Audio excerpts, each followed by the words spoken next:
friendship is a treasure or a priceless commodity. But I found another meaning of friendship.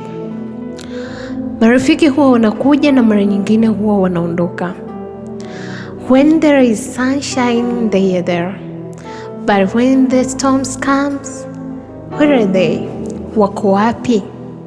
Lakini kuna rafiki mmoja, rafiki Yesu. Ninamweleza shida zangu wakati wa huzuni zangu, na mara nyingine silence place moment, but he's still there.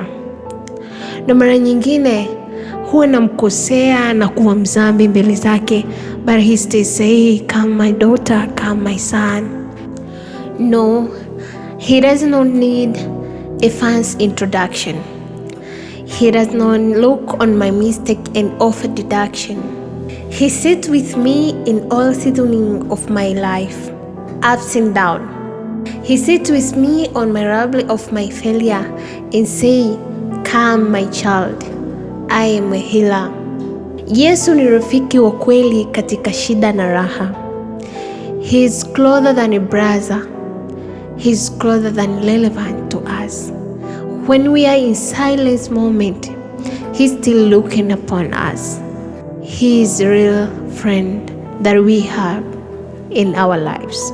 So, when the world say goodbye, rafiki Yesu anasema, I am here.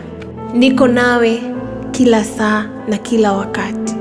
Ukisoma katika Ufunuo 3 mstari wa 20, nasema, tazama nasimama malangoni na bisha, mtu akisikia sauti na afungue nitakaa kwake. This is a calling for everyone. Jesus is love. Rafiki Yesu ni anatupenda. Rafiki Yesu ni anakupenda. So when you stand and open the doors for Him to live in your life, everything shall be okay. Yesu anakupenda, anakujali na anatamani kuwa rafiki katikati ya maisha yako.